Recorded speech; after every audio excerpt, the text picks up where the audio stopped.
give it up for Turnstile. Okay, hi, we're back again. We're talking about Turnstile again, that's right. I'm a little bit late to this topic. Of course, Turnstile made history again when they were a hardcore band playing a late night show. That's right, Seth Meyers and his group of people running his show over there, his little operation, invited Turnstile in to play a couple songs. And they didn't play any of their new indie-rific stuff, they played their new hard-hitting stuff. They came in with Mystery and TLC, which are two of the biggest bops off of Glow On, and I'm so stoked to see how all this plays out. So I'm gonna watch it here, I'm gonna listen to it here, and then I'm gonna give you a final reaction and a final review. Let's get going.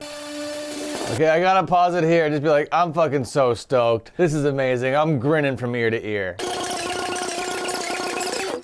Oh my god, holy frick, yeah, that was pretty sick as hell. Turnstile kind of exist in this weird world where they're like in between the indie world and the hardcore world, and they kind of make sense in both scenes, you know? And I think that that's pretty rad. And it took me a little while to wrap my head around what the hell was going on with Turnstile. At first I was like, I don't know, is this shit gonna be super whack? And then when it came out, I was like, yeah, it's kind of whack, but not really that whack. But then I saw the live sets, and I was like, all right, it's fucking the sickest shit I've ever seen in my life. And as much as you want to be that snobby hardcore kid and be like, no, they went so indie, fuck Turnstile, I can't say that, man. Turnstile are still so fucking sick, and they're opening the doors and starting the conversation about hardcore in places that normally don't talk or discuss hardcore. So all of that is very, very sick. Now these aren't really like the most hardcore songs in the world. They're kind of like still a bit groovy, still a bit rockin', you know? But they're still legitimately hardcore songs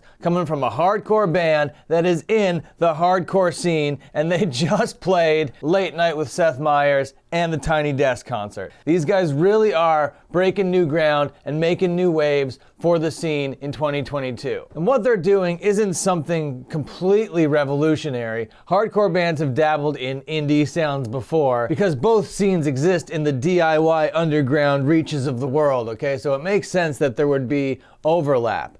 But what Turnstile is doing so successfully is just making it so goddamn cool and making it so goddamn accessible, all without blowing up to like huge, huge degrees, so they keep their credibility on the underground and have the ears of the mainstream overground being like, hey, this band's kind of cool. And seeing them in that like late night overproduced setting without a bunch of kids running around jumping on top of one another and with their mics working the whole time made me realize that, yeah, Turnstile is a band that can exist in those type of scenarios. You wouldn't be able to put every kind of band in a situation like that and have it make sense. Like, I don't know if Tsunami would make sense in this type of situation, but Turnstile most certainly does. So if you guys are familiar with Turnstile, you know that they come from the Baltimore hardcore scene, and in particular, they come from the band Trapped Under Ice. Now, after they broke off and did Turnstile as kind of like a side project or whatever, they had no idea it was gonna blow up so much, but it did. But what about everybody else in Trapped Under Ice? Well, they started another band called Angel Dust, who I think are equally as sick. So hopefully, Turnstile making the rounds on the Tiny Desks